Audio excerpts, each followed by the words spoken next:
다윗의 사람들이 도착해 다윗의 이름으로 나발에게 이 모든 말을 그대로 전하고 기다렸습니다.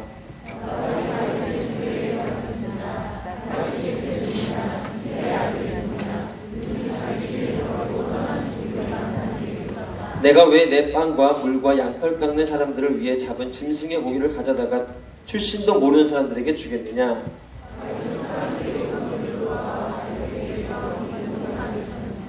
다윗이 소년들에게 말했습니다. 칼을 차라. 그리하여 그들은 칼을 찼고 다윗도 칼을 찼습니다. 약 400명 정도의 사람들이 다윗과 함께 올라갔고 200명은 짐을 지키며 남아 있었습니다. 예. 여기까지죠? 명절 잘 보내셨습니까? 여러분을 위해서 새벽 예배 때 제가 가족을 위해서 많이 중보했습니다. 잘 승리하셨습니까? 여러분 특별히 이 부모님과의 관계가 너무너무 중요해요. 제가 가정을 위해서 참 많이 중보했는데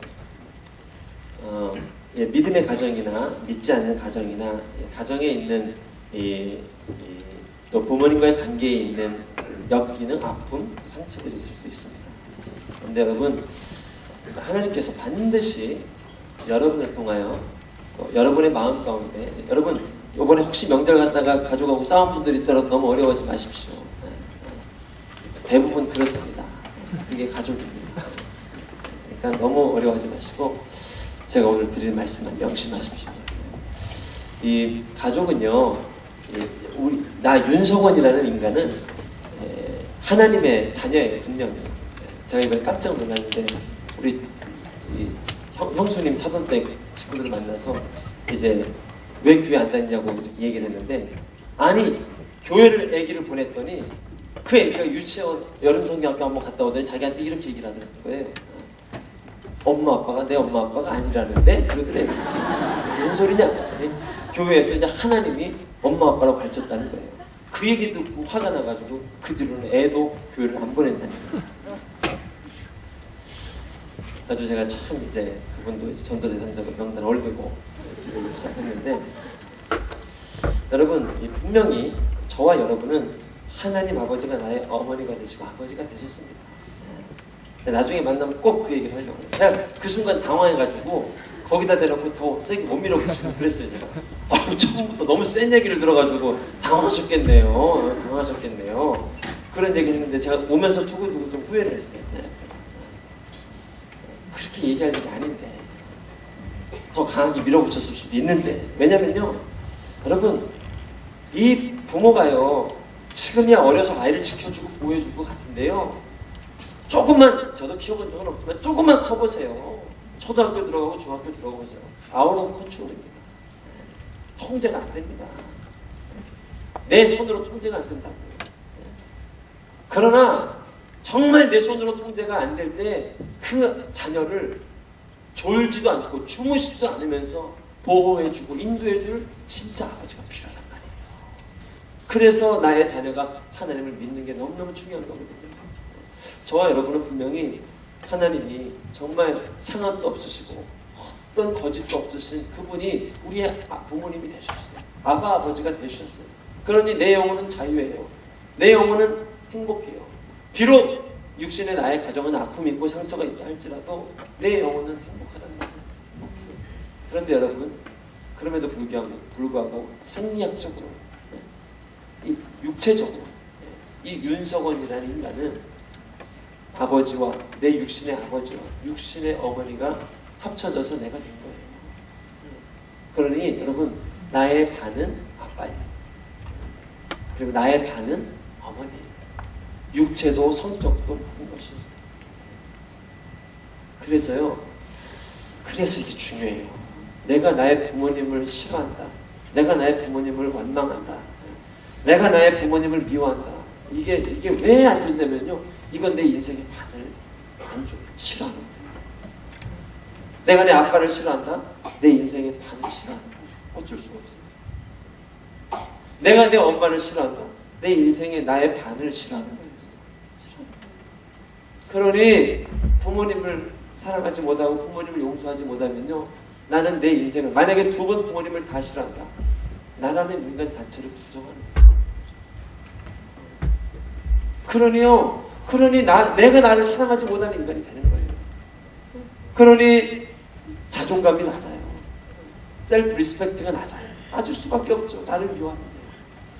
제가 이런 말을 얘기하기가 참 어려워요. 특별히 정말 아픈 가운데 있는 가정, 그리고 정말 알코올릭도 아주 정말 나쁜 부모님 밑에서 자란 분들이 혹시 계시다면은 그 부모님을 사랑하고 용서하라는 게 이게 참 너무너무 어려운 일인 것 같아요. 근데요, 하나님께서 왜 당신 마음에 있는 그 응어리를 풀려고 하시는가? 아니, 나는 그냥 이대로 살고 싶은데 왜 그 부분을 만지고 싶어 하는가? 거기에 그 비밀이 있기 때문에. 그리고 나를 미워하는 인간으로, 나를 싫어하는 인간으로 살 수 없잖아요. 하나님이 날 이렇게 사랑하셨는데 나도 날 사랑해야 되고, 나도 나의 부모를 사랑해야 되는 거. 그래가지고요, 이 부모님과의 관계에 있어서 내 안에 회복이 있는 것은 너무 중요한 거예요. 너무 중요한 거예요. 여러분, 그래서 희한합니다. 난 절대로 그런 부모님처럼 되지 말아야지, 나는 이 아빠처럼 되지 말아야지, 희한하게 절대로 그러지 말아야지 하는데 내 안에 그런 모습이 나타나요. 너무너무 놀라운 거예요. 사단은 교묘합니다. 교활합니다. 그 가수였던 조항 목사님이 간증을 하잖아요. 교육자였던 자기 아버지가 너무너무 싫었다는 거예요. 그래서 그 청소년이 방황을 하고, 대학 시절에 방황을 해가지고 마그마 활동을 하면서 해야하라는 노래를 나오고 어둠 가운데 노래를 하고 그랬다는 거예요. 그가 뒤늦게 주님을 만나고 주님을 영접하고 새 사람이 됐어요. 하나님의 사람이 됐어요. 그리고 어느 순간 이 자기의 아들이 어느 날 집에 좀 늦게 왔어요. 그래가지고 이 아들을 혼내려고 딱 하는데 갑자기 하나님이 그때 깨달음을 줍니다. 아니, 이 아들은 나 방황했던 대학 시절에 보면 얼마나 착해. 예수님도 잘 믿고 부모님도 공경하고, 그래도 외박 안 하고 꼬박꼬박 들어오고 술, 담배, 마약하는 것도 아니고 얼마나 착해. 그런데도 내 안에 우리 아버지한테 있었던 그 분노가 있는 걸 본인이 딱 느낀 거예요.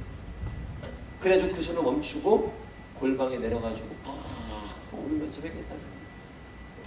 내 안에 네 있음 풀려있거든요. 그리고 아버지를 그날 용서했다는 거예요. 용서. 그게 아버지 돌아가시고 20년 후라는 거예요.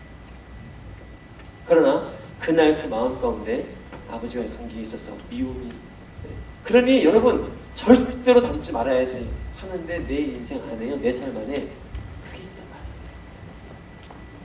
그래서 우리가요, 이 부모님과의 관계에 있어서 하나님은 여러분 꼭 그 부분을 치유하기 원하십니다. 나는 진짜 우리 엄마 이거는 정말 난 이해를 못하겠어. 난 이 부분만은 도저히 용서를 못하겠어. 난 우리 아빠, 난 이 부분만은 도저히 내가 이해를 못하겠어. 난 절대로 그러지 말아야지. 그런 분들이 있으신 분들 왜 없겠습니까? 있으신 분들. 하나님께서요, 그 부분을 만지고 싶어합니다. 여러분, 내 힘으로 안 됩니다. 절대로 내 힘으로 용서가 안 되고 내 힘으로 회복이 안 돼요. 그러나 하나님께 의뢰하세요. 하나님, 내 안에 이런 부분이 있어요. 이게 내 육신의 반쪽인데 날 사랑하면서 살아야 되는데 이게 안 돼요. 그러나 하나님께 계속해서 기도하세요. 주님, 이 부분을 만져주세요. 이 부분을 용서해주세요. 용납해주세요. 지나고 보면 별거 아닌데 용서해주세요. 그때 하나님께서 여러분 안에 새 마음을 주십니다. 할렐루야. 새 마음을 주세요. 새 인생을 살게 해주세요. 아시겠죠? 그래서 제가 명절 때 여러분들 기도 많이 해드렸어요. 혹시 이번 명절 지나면서 또 가족들과의 만남 가운데 여러분 안에 있는 나중에요, 이게 여러분 겁주려고 하는 소리는 아닌데 결혼하면 이게 더 크게 드러납니다. 이 부분이 더 옅게 크게 드러납니다. 결혼하지 말라는 얘기가 아니라, 그래서 그 부분에 있어서 하나님의 만지심이 필요하고 주님도 그 부분을 만지고 싶어 하세요. 아시겠죠? 명절 때마다 수시로 하나님께 그 부분을 내어드리면서, 그리고 막 밖에서는 날쌔게 이렇게 웃고 섬기는데 막 집에만 가면 승질 부리는 사람들 있잖아요. 뭔가 이상한 역기능이 있는 거예요. 그래서 그 부분을 주님 앞에 끊임없이 올려드리면서 하나님 치료하세요. 하나님 만지세요. 하나님 다스리세요. 끊임없이 내어드리세요. 하나님이 정말 여러분 한 사람 한 사람을 통해서 믿음의 가정으로 반드시 세우실 것입니다. 주 예수를 믿으라. 그리하면 너와 내 집이 구원을 얻으리라.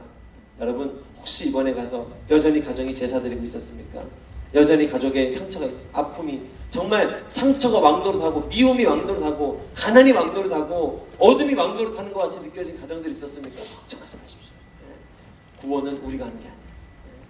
하나님께서 반드시 이루십니다. 그래서 여러분을 그 믿음의 파수꾼으로 그 자리에 세운 거예요.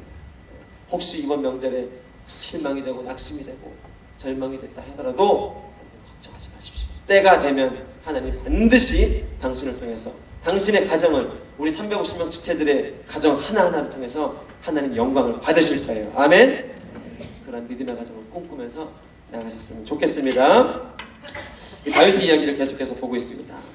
영원 다윗을 주님께서 부르시고 택하시고 구원을 베푸시고 기름 부으시고 찬양과 전쟁에 능한 사람을 세우시고 그러나 도망자 다윗을 만드셨어요.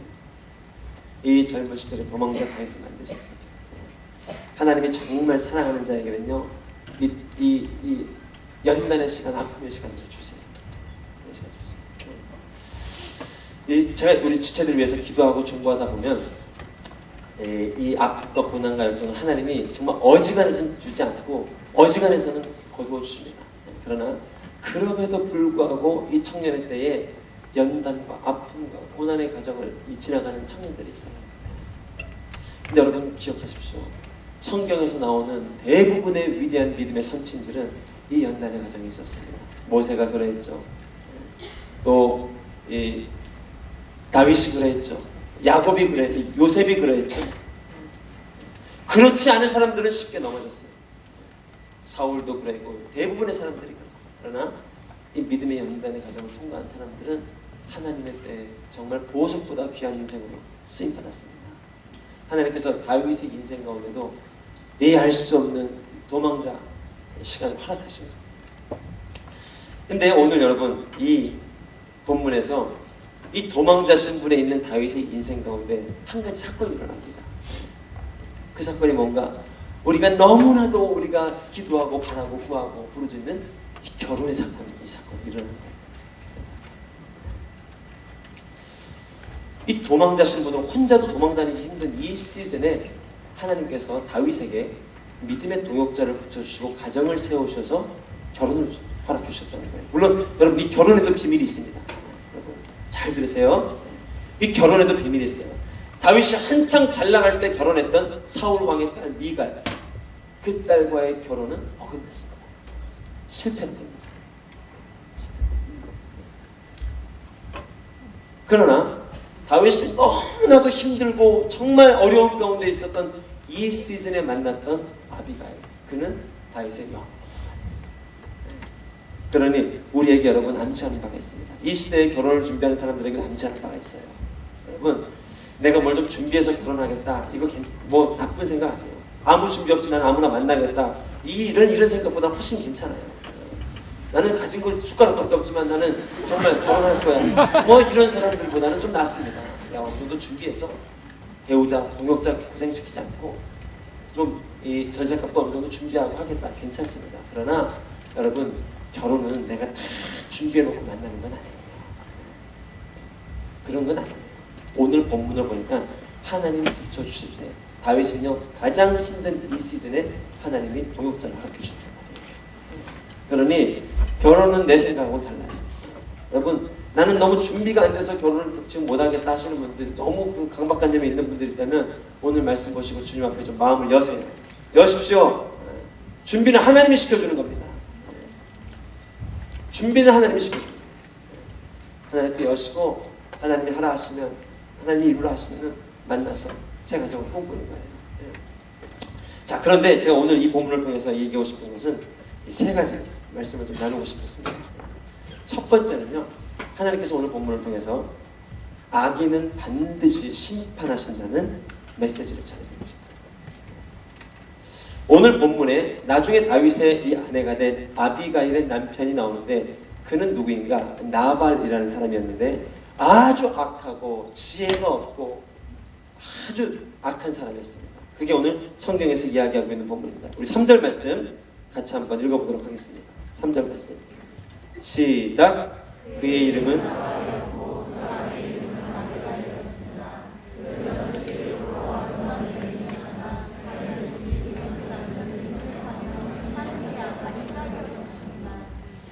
자, 이 남편이 얼마나 악한 사람인가? 나중에 다윗의 부하들이 와서 당신을 잘 보호해 주시니 내게 좀 선처를 베푸십시오. 내게 좀 이 좋은 음식들을 좀 공개해 주십시오. 라고 얘기했을 때 이 나발이 대은망덕한 모습으로 다윗에게 베풀어준 모든 은혜를 다 저버리고 그가 누구냐? 내가 그를 왜 도와야 되냐? 하고 문전박대하면서 보냈던 사람이 바로 이 나발입니다. 그게 10절, 11절 말씀에 나와 있습니다. 나발의 악한 행동이 이렇게 나와 있습니다. 나발이 다윗의 종들에게 대답했습니다. 다윗이 누구냐? 이새의 아들이 누구냐? 요즘 자기 주인을 버리고 떠나는 종들이 많다는 얘기를 들었다. 내가 왜 내 빵과 물과 양털 깎는 사람들을 위해 잡은 짐승의 고기를 가져다가 출신도 모르는 사람들에게 주느냐? 여러분, 뒤에 본문을 보면 알겠지만 이 나발의 부하들도 아내뿐만 아니라 나발의 종들도 마땅히 다윗을 도와야 된다고 생각을 했어요. 왜? 다윗 왕이 너무너무 나를 잘 호의를 베풀어 줬거든요. 이 나발의 가정에 너무너무 많은 은혜를 베풀어 줬거든요. 양들을 지켜주고 보호해주고 참 많은 은혜를 베풀어 줬거든요. 그런데 이 나발은 대응망덕한 사람이에요. 은혜를 모르는 사람이에요.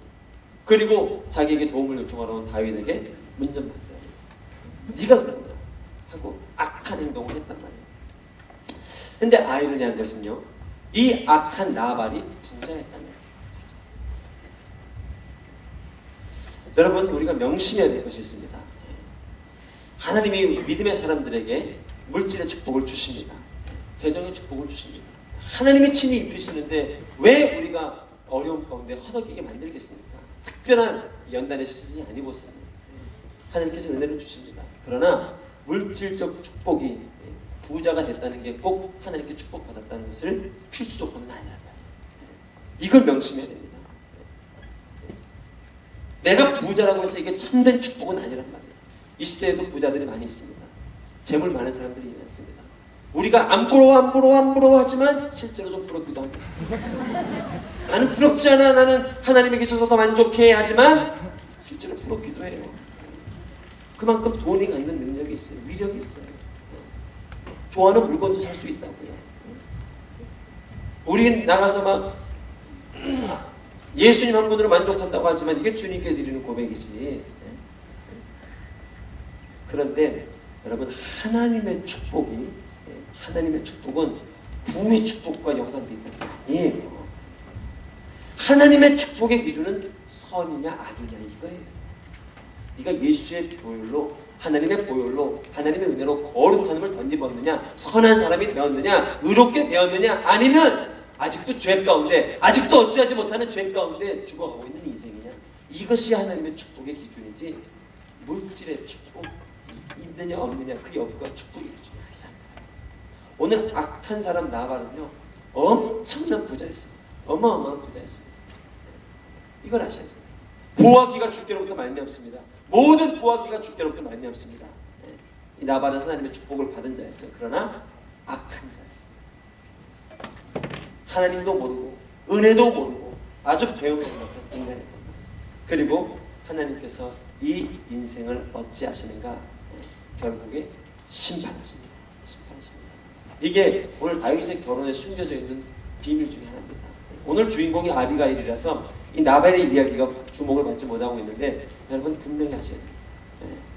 악한 자는 망하게 되어 있습니다. 망합니다. 38절 말씀 다 같이 한번 보도록 하겠습니다. 38절 말씀 시작.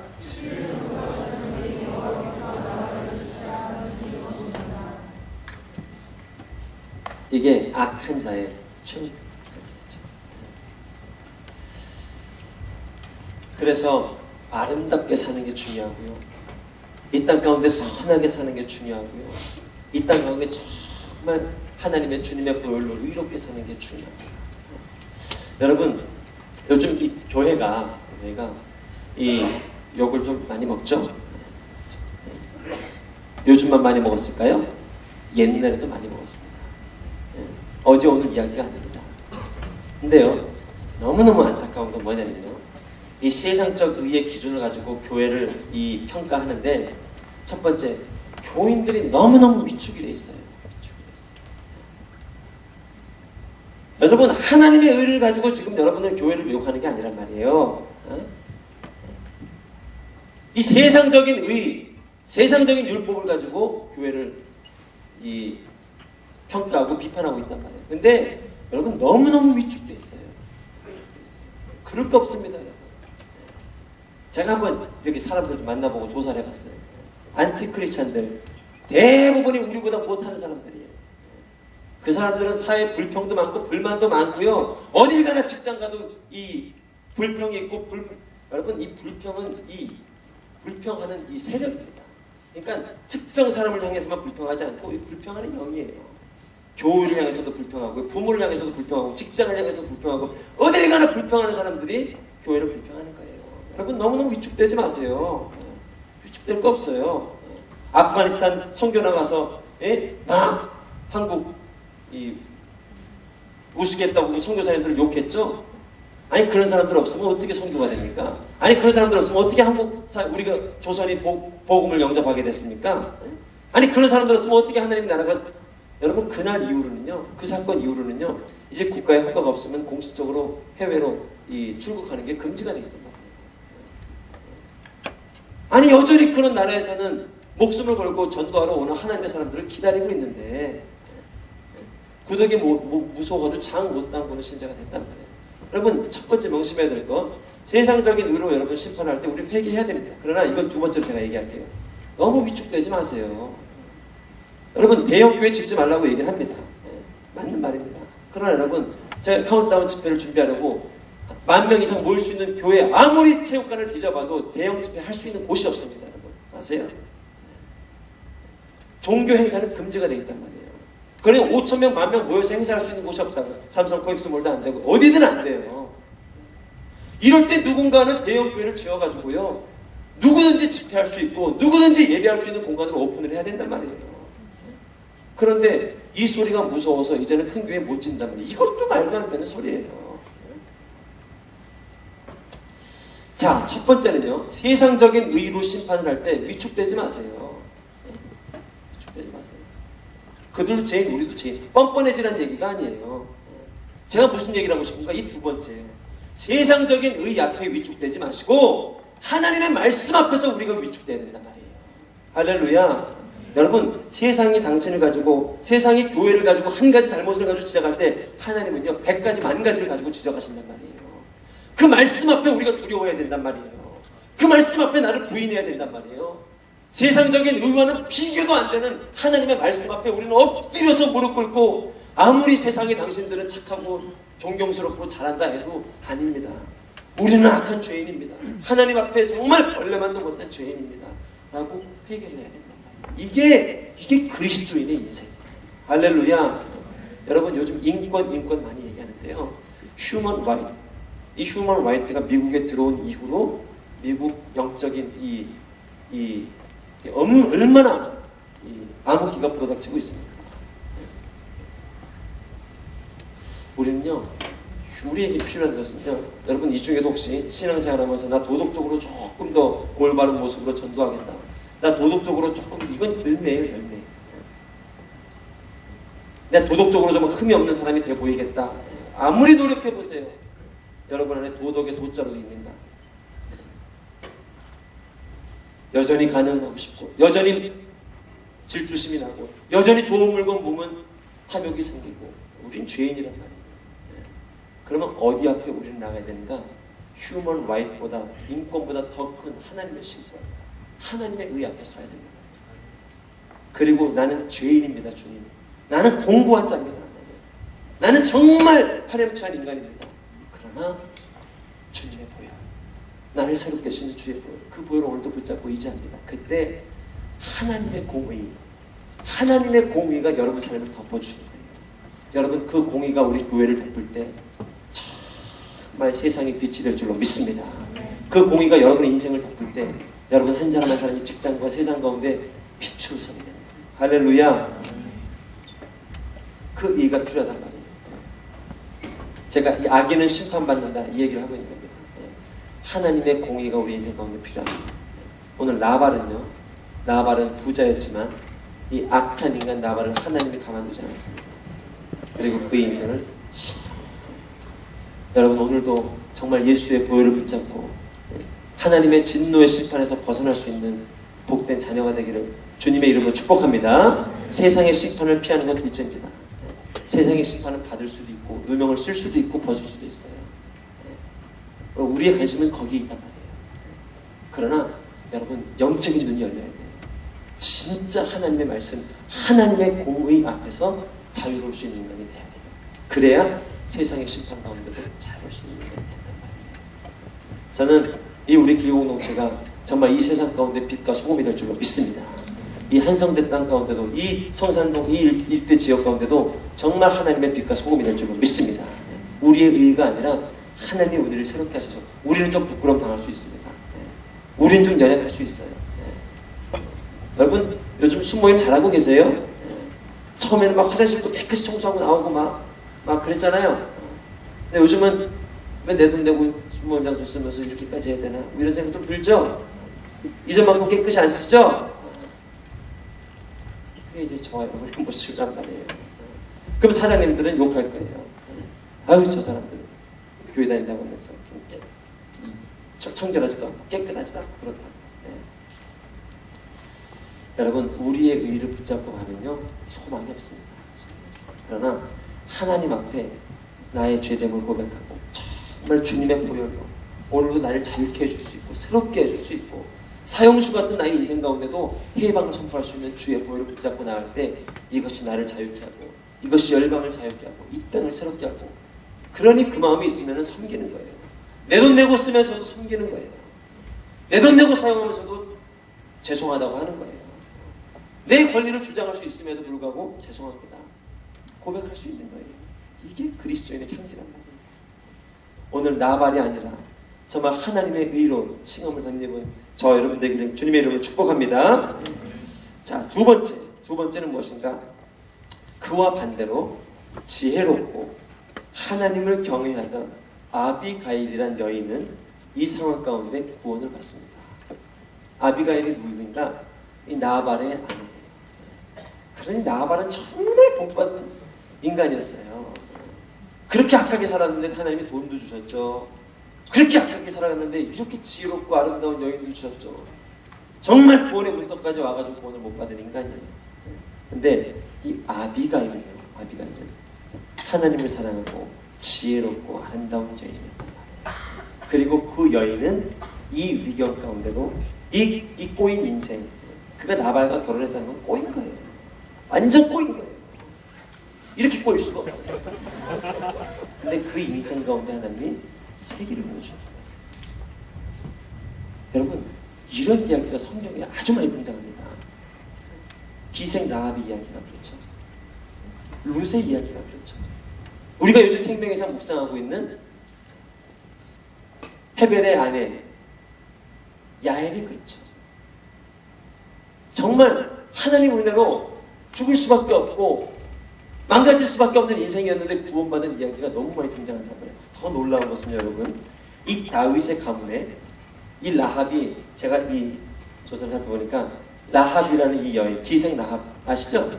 가나안 땅에서 죽을 수밖에 없는 운명이었는데 이방 여인이었는데 구원받았던 이 여인, 이게 다윗의 고조 할머니입니다. 그리고 이 룻 이방 여인, 모압 여인이었는데 이스라엘의 하나님을 붙잡아서 구원받았던 이 룻은 다윗의 중조 할머니입니다. 그리고 지금 이 나발의 아내였던 아비가일은 다윗의 아내가 됩니다. 너무너무 놀랍죠. 하나님을 경외하고 사신 하나님이 나의 하나님이 되고 싶습니다. 나도 당신의 민족이 믿는 하나님이 내 하나님이 되기를 원합니다 라고 고백했던 여인들은 하나님이 멸망당할 수밖에 없었는데도 그를 구원해 주셨단 말이에요. 할렐루야. 이게 아비가일의 인생에 베풀어 주신 은혜. 이 30절 31절 말씀을 보면 우리 오늘 살펴보지 못한 본문인데, 이 아비가일이 하나님의 뜻을 얼마나 잘 분별하는 여인이었는가, 이것을 볼 수 있습니다. 그가 다윗을 찾아갔을 때 고백한 이야기입니다. 30절 31절 말씀 같이 한번 읽어보겠습니다. 시작.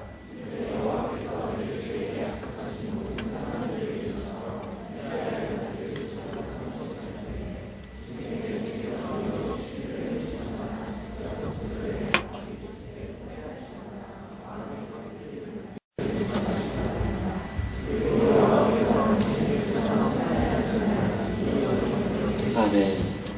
저는 정말 우리 이 자리에 있는 우리 자매님들 한 분 한 분이 이 아비가일 같은 여인이 되길 바랍니다. 우리 형제들은 나발이 되지 않기를 주님의 이름으로 축복합니다. 하나님을 경외하는 여인이었어요. 하나님의 뜻을 분별하는 여인이었어요. 그리고 하나님의 때를 기다리는 여인이었어요. 정말 여러분 이런 여인이 돼야 됩니다. 이런 어머니가 돼야 됩니다. 이런 아비가일 같은 여인이 돼야 됩니다. 제가 두고두고 제 아내한테 감사한 일 중에 하나가 제가 결혼하고 아내가 저 모르게 헌금했습니다. 근데 당시 제 파트선사 4달치 봉급 분량의 헌금을 해버린 거예요. 제가 너무 놀라가지고 처음에 혼을 냈습니다. 아니 그러면 안 되는데 참 죄송한데 하나님께 생각지 못한 헌금을 자기 마음대로 그렇게 결단하고 헌금을 해버려가지고 제가 아니 그렇게 많이 상의도 없이 물론 좋은 일인데 상의도 없이 근데요 제가 돌아보니까 제 아내가 결혼할 때 저희 혼수나 이런 거에 있어서는 또 자기가 받고 누리고 또 사람들 대해서 이런 거에 대해서는요 별로 관심이 없었고 별로 집중하지 않았어요. 그런데 하나님 앞에서는요 분명한 믿음의 고백이 있었어요. 저는요 이게 시간이 지나고 지날수록 너무 감사한 거예요. 당시 제 모태신앙이었던 저의 생각에는 그렇게 할 필요가 있냐. 정말 이 향유옥화 깨뜨린 여인을 향해서 굳이 그럴 필요가 있냐 이 얘기가 나오더라고요. 그게 남 얘기가 아니더라고요. 아니 좋은 거야. 근데 굳이 그럴 필요가 있냐는 거예요. 안 해도 괜찮은데 그 여인의 그 헌금을요 누구도 이해를 못 해주는 거예요. 주님 말고는. 근데 이 딸의 고백에는요 하나님 앞에서는 내가 정말 우리의 가정을 이루시고 세례하시는 주님께는 내가 사람들에게는 그렇게 대접을 못했지만 내가 사람들에게는 그렇게 신경을 못 썼지만 하나님 때는 내가 분명한 고백을 드려야 되겠다. 이 믿음이 있었단 말이에요. 대단하죠. 여인들이요 이 믿음을 가져야 됩니다. 우리는요 혼수 어떻게 받을까? 얼마나 멋진 집 장만해 줄까? 또 얼마나 많은 걸 대접해 둬야 되나? 여기에 대해서는요 저도 그렇고 여러분도 그렇고요 우리 막 신경이 써 있어요. 그러나 막상 우리의 가정을 만나게 하시고 우리 이루게 하시고 하나님을 향한 혼수를 생각지도 않고 있단 말이에요. 그러나 이 구별된 믿음을 가지고 나아가는 여인을 왜 하나님이 축복하시지 않겠어요? 정말 여러분 마음 가운데 특별히 이 자리에 있는 자매님들 하나님을 경외하는 믿음이 여러분 안에 충만하게 일어나길 주님의 이름으로 축복합니다. 오늘 이 결혼은요 그러니까 결혼은요 여인의 믿음을 통해서 이루어지는 거예요. 다윗이 결혼 위해서 한 게 뭐 있어요? 나발 죽이러 가려고 한 거밖에 뭐 있어요? 다윗이 한 게. 그러나 하나님이 이 여인의 고백을 통하여서 새로운 믿음의 가정을 세우시잖아요. 여러분 이 자리에 있는 우리 자매님들 정말 믿음을 가지고 계속해서 기도하길 주님의 이름으로 축복합니다. 당신을 통해서 당신의 가정이 새롭게 됩니다. 당신의 가정이 영화롭게 됩니다. 예전에 우리 라준성 목사님은 저희 큰형님을 저기 위로 2살 차이인데 참 예뻐하고 좋아하셨어요. 결혼식 때도 특별하게 막 주례도 해주시고 여러 가지 많이 해주셨어요. 그리고 한 번은요 이제 여우사천에 계실 때 라 목사님이 주례를 하시는데 갑자기 뜬금없이 이 결혼 자리에 저희 형님이 그 자리에 있었던 거예요. 그래서 석재야 일로 올라 갑자기 부른 거예요. 결혼식 자리로. 그러더니 축복의 권면을 한마디 해주라고 갑자기 축사를 하라고 얘기를 한 거예요. 좀 오버하셨죠. 이 당사 뜬금없는 당사 2명한테. 근데 우리 형님이 기가 막힌 진리를 그냥 선포했습니다. 뭐라고 얘기를 했는가? 결혼 전에 남자가 머리라고 하고 여자가 몸이라고 그래서 남자가 머리인 줄 알았습니다. 근데 여자가 몸이고 목이더라고요. 이 여인이 바라보는 대로 남자는 바라봐야 되고 여인도 바라보는 대로 남자는 봐야 되고 그래서 이 자리에 계신 우리 남편 되시는 분 아내를 잘 듣고 축복합니다 라고 얘기를 해서 박수가 잘 가는 거예요. 어머님들한테. 여러분 우리 여인들을 하나님께서 참 사랑하시고 당신을 통하여서 정말 당신의 가정을 남편을 변화시키시고 당신의 자녀를 변화시키시고 당신 가족 가운데 세일을 행하시는데 이 아빌가일 같은 믿음을 행하십니다. 하나님을 바라보고 하나님을 경외하고 하나님을 기억하는 신앙, 하나님을 두려워하는 신앙. 우리 오늘 유아 세례 받은 우리 어머님들도 그러한 어머님 되길 주님의 이름으로 축복합니다. 그러한 어머님. 아비가일 같은 여인, 지혜로운 여인 아비가일이었어요. 그 결과 어떻게 됐습니까? 32, 33, 34절이 그러한 아비가일의 인생에 주신 하나님의 마음입니다. 다윗이 아비가일에게 말했습니다. 오늘 당신을 보내 나를 만나게 하신 여호와께 찬양을 드리고 당신이 오늘 내가 사람을 죽여 내 손으로 직접 복수한 일을 막아주었으니 당신의 지혜가 복되고 당신에게도 복이 있을 것이요 당신을 해치지 못하게 하신 이스라엘 하나님 여호와 살아계신 분 맹세하는데 이토록 빨리 나를 만나러 오지 않았다면 분명 나발에게 살아남은 사람이 하나도 없었을 것이요. 이 지혜롭고 이 하나님을 경외하는 아비가일의 인생을 통해서 아비가일도 구원을 받고 나발도 구원을 받고 나발도 1차적으로 구원을 받았어요. 하나님의 구원을 베풀어 주셨어요. 나발에게. 그리고 다윗에게도 은혜를 베풀어 줬던 거예요. 이게 하나님을 경외하고 하나님을 기억했던 여인에게 주셨던 축복입니다. 아비가일은 주님을 기억할 수 없는 자리였어요. 이미 나발의 아내가 되었단 말이에요. 그러나 하나님을 기억했던 그 여인, 물론 이걸 좀 다르게 해석하지 마세요. 좀 어렵게 사시는 분들 있다면 새로운 남편을 주시는 건가? 이런 얘기가 아니에요. 하나님 말씀을 붙잡고 하나님을 기억하면 하나님이 오늘 말씀하시잖아요. 당신 때문에 당신과 당신의 가정이 구원을 받았습니다. 그러한 지혜로운 여인 되기를 주님의 이름으로 축복합니다. 그 다음에 세 번째입니다. 오늘 이 사건을 통해서 하나님이 다윗에게 주신 약속이 있습니다. 그것은 무엇인가? 다윗의 인생으로 하여금 피를 보지 않게 했습니다. 피를 보지 않게 했습니다. 이게 오늘 사건의 중요한 이야기입니다. 여러분, 다윗은 이제 왕이 될 신분이란 말이에요. 지난주 우리가 말씀에서도 보았죠. 사울 왕을 해치지 않았단 말이에요. 그 손으로 직접 해하지 않았단 말이에요. 왜? 하나님이 기름 부으셨던 왕이었기 때문에. 그 거룩과 그 순결한 자리로 가야 될 왕의 자리에 있어서 내게 있어서 조금의 흠도 또 내 손으로 피를 보는 일이 있어서는 안 되기 때문에 사울 왕을 해치지 않았고 그것을 하나님이 기뻐하셨단 말이에요. 그런데 오늘 이 사건을 통해서 하마터면 다윗이 피를 볼 뻔했습니다. 물론 이 나발을 죽여도 됩니까? 안 됩니까? 죽여도 괜찮아요. 괜찮을 것 같아요. 그러나 하나님이 원하지 않았어요. 하나님이 다윗의 인생 가운데 손에 피가 묻는 것을 원하지 않았어요. 그게 아비가일의 입술을 통해서도 이렇게 고백이 됩니다. 우리 31절 말씀 같이 한번 보겠습니다. 지금 내 주께서, 아비가일이 다윗을 향해서 하는 얘기입니다. 이유 없이 피를 흘리시거나 직접 복수를 해서 왕이 되실 때 후회하시거나 마음에 거리낄 일을 남겨두지 마시기 바랍니다.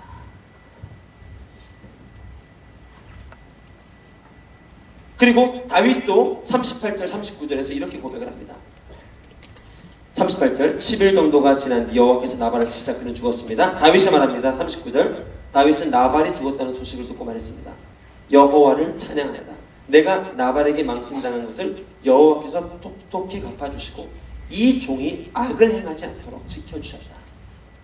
여호와께서 나발의 악을 그 머리에 돌리신 것이다. 그리고 나서 다윗은 아비가일과 하늘을 섬으려고 사울을 청혼했습니다. 여러분, 이것이 왜 중요한가? 다윗은 이 사건을 통해서 확신하게 됩니다. 아, 사울왕에 대한 심판도 아마 좀 후회도 했을 것 같아요. 그냥 살려두지 말았어야 되는데. 그러나 이 사건을 통해서 확신하게 됩니다. 아, 그렇구나. 심판은 하나님이 하시는 거구나. 아무리 악한 자라도 내가 심판할 필요가 없구나. 내가 피 묻힐 필요가 없구나. 내가 누명 쓸 필요가 없구나. 하나님이 하시는 거구나. 여러분, 이 말은 여러분이 직장에서 피해보지 말고 또 억울한 일 있을 때 막 누명 쓰지 말고 그런 얘기하라는 게 아니에요. 누군가 책임을 져야 될 때 막 그 자리를 피하고 누군가 심판받아야 될 때 막 무서워서 직장에 안 잘리려고 막 그 자리 피해 다니고 그런 겁쟁이가 되는 말이 아니에요. 그럴 땐 여러분 당당하게 정말 여러분이 하나님 복음을 가진 여러분이 누군가 꼴대를 내야 된다면 여러분의 인생은 하나님이 책임지시고 있잖아요.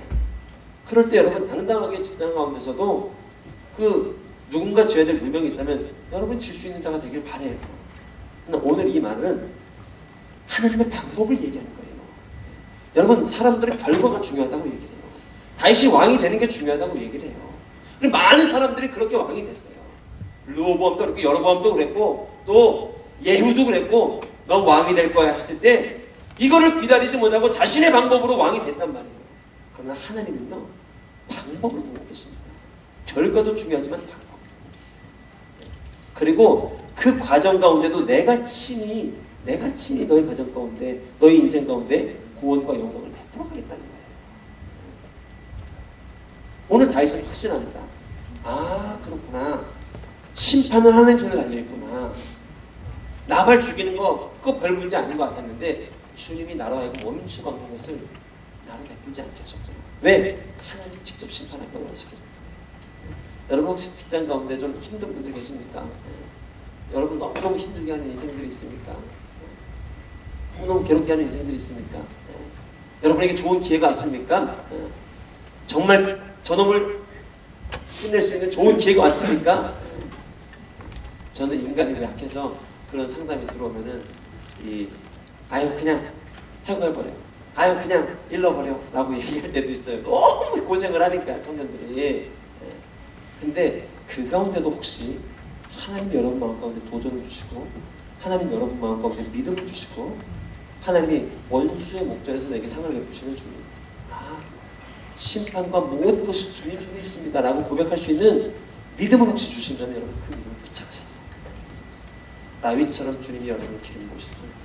다윗처럼 주님이 여러분의 인생을 쓰실 거예요. 다윗처럼 주님이 여러분의 인생을 사용하실 거예요. 이 사실을 다윗은 깨닫게 됩니다. 심판이 주님 손에 달려있고 결국 다윗으로 하여금 그 손에 피를 보지 않게 하셨습니다. 그리고 그 인생과 삶과 마음을 잘 지켜주셔서 나중에 영광스러운 자리에 섰을 때 부족함 없는 인생으로 세우셨단 말이에요. 여러분 5년만, 3년만, 10년만 기다려보세요. 정말 세상을 깜짝 놀라게 할 여러분 한 사람 한 사람으로 세울 것입니다. 아멘. 제가 그거 위해서 1시부터 1시 40분까지 기도하는 거 아니에요. 그거 주님이 안 들어주시면 정말 서운해요. 350명의 회중을 정말 주님 앞에 올려드리면서 이 한 사람 한 사람이 열방의 빛이 되고 5년, 10년 후에 이 땅의 소망이 되고 정말 시대와 민족을 깨우는 하나님의 사람이 될 거라는 믿음의 확신이 있으니까 내가 1시부터 40분까지 불을 지고 그냥 주구장창 기도하는 거예요. 여러분 그렇게 되실 거예요. 그런데 그 자리에 갈 때까지 하나님은 여러분의 인생 영광스러운 자리에 섰을 때 부끄러움 없는 인생, 부족함 없는 인생, 흠도 없고 점도 없는 인생으로 만들기 위해서 당신들 하여금 어떤 악한 일을 하거나 악을 심판하거나 하는 일들을 하지 않게 지켜준단 말이에요. 누가 심판하십니까? 하나님이 심판하세요. 하나님이 심판하세요. 오늘 하나님이 나발을 치시잖아요. 그리고 그를 다시 해주셔서 아비가일과 만나서 새로운 가정을 꾸리게 하시잖아요. 이 놀라운 하나님, 그 주님을 신뢰하며 정말 세상과 다른 방법으로 승리할 수 있기를 주님의 이름으로 축복합니다. 세상과 다른 믿음, 세상과 다른 능력, 정말 당신의 능력을 보여주세요. 당신의 능력은 무엇인가? 하나님을 바라보고 하나님을 구하는 이 능력입니다. 여러분 전쟁은 주께 속해 있습니다. 여러분 우리의 전쟁은요 혈과 육으로 싸우는 전쟁이 아니에요. 여러분 가나안 땅을 출애굽한 이스라엘 백성이요 40년 동안 뺑뺑이를 돌잖아요. 그걸 통해서 거룩을 훈련하잖아요. 예배를 훈련하잖아요. 믿음을 훈련하잖아요. 그리고 때가 되니까 영적 전쟁이 시작됩니다. 가나안 전쟁에 들어가잖아요. 전쟁이 시작됩니다. 혹시 이 중에 여러분 치하는 영적 전쟁 가운데 있는 분들 계세요? 때가 된 거예요. 이제는 여러분의 인생을 통해서 어둠을, 미움을, 갈등을, 분열을 화해케 하는 자로, 새롭게 하는 자로 여러분을 세우고 계신 거예요. 치열한 영적 전쟁이 아마 있을 거예요. 그러나 여러분 이 영적 전쟁은 무엇으로 하는가? 거룩으로 하는 거예요. 거룩으로. 이스라엘 백성이 가나안 땅에 들어가서 31전 30승 1패. 그 1패가 뭔지 압니까? 가장 약한 성 아이성에서 거룩하지 못해서 실패했단 말이에요. 그러나 나머지 30승은 여리고부터 시작해서 견고한 진들이 있었는데 믿음으로 거룩으로 싸워서 승리했단 말이에요. 이게 하나님 싸우시는 전쟁입니다. 그래서 우리가 싸우는 전쟁은 다른 거예요. 세상의 방법이 그럴싸해 보여요. 그럴듯해 보여요. 그러나 여러분, 이 청년의 때 우리가 무엇으로 행실을 깨끗게 하리까? 여호와의 말씀을 따라 삼갈 것입니다. 하나님의 말씀으로 구별되길 주님의 이름으로 축복합니다. 하나님의 말씀으로 승리하기를 주님의 이름으로 축복합니다. 직장 가운데, 가정 가운데, 비전과 구직의 자리 가운데, 결혼의 자리 가운데 구별된 방법, 구별된 믿음으로 나아가십니다. 하나님께서 여러분의 인생을 통해서 새롭게 하실 줄 믿습니다. 그러한 저와 여러분의 인생 되기를 주님의 이름으로 축복합니다. 우리 함께 기도하며 주 앞에 나가도록 하겠습니다.